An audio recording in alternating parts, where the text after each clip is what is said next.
Kung hindi naniniwala sa arrest warrant ng ICC, bakit nilagay pa sa protective custody? Yan ang tanong ni Palace Press Officer Yusek Claire Castro sa naging pagkupkup ng Senado kay Senator Ronald Bato de la Rosa. May komento rin siya sa anyay destabilisasyon ng kampo ni VP Sara.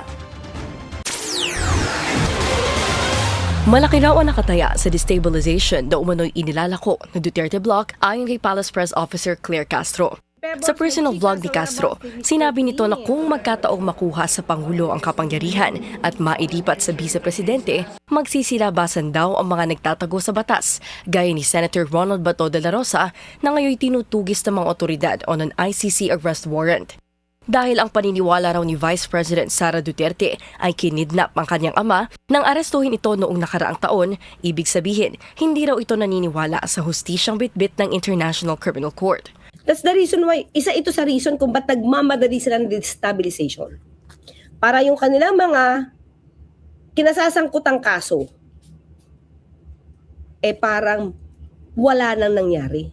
May tanong din si Castro kay Senate President Alan Peter Cayetano kaugnay ng mga pahayag nitong may kinalaman sa Diyos. Ba't kailangan i-justify ni Senator Cayetano yung ginawa ni Aplasca? So, planned by God? Yun din tanong natin, di ba? Kung planned by God to, kung planned by God ito, inokeya niya ba yung pagsisinungaling sa info ni Aplasca? Mga ka-clear? Ganun ba ang gusto mong palitawin dito? Yung naging kasinungaling ang kwento rito, planado ng Panginoon? Mahirap lagi tayo sa salita na ito ay mula sa Diyos, thank you Lord. Naku, baka hindi. Naway tinanong daw ni SP Alan ang ngayon suspended Sergeant at Arms na si Mau Aplasca kung sino ang aarestuhin nito nang mag-anunsyo sa harap ng media bago maganap ang putukan. Nang tanongin kasi ng media si Aplasca kung sino ang aarestuhin ng Office of the Sergeant at Arms, hindi ito nagbigay ng pangalan. Inusisa rin daw sana ng Senate President ang sitwasyon bago pinayagan ang pag-lock and load ni Aplasca at pag-fire ng warning shots.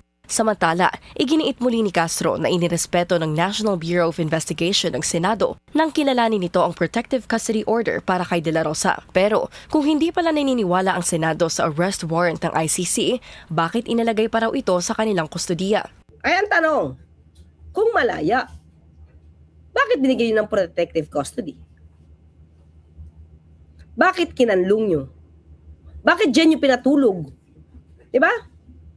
Minsan common sense tayo mga kaklira.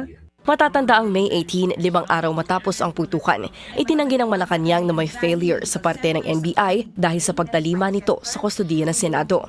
Ang tanong kasi sa Malacanang, kung wala naman palang legal basis ang protective custody, bakit sumunod ang NBI at hindi itinuloy ang pagsiserve ng warrant? Sagot ng Malacanang, dito raw makikita kung sino ang may respeto sa institusyon at sino ang hindi marunong sumunod sa batas.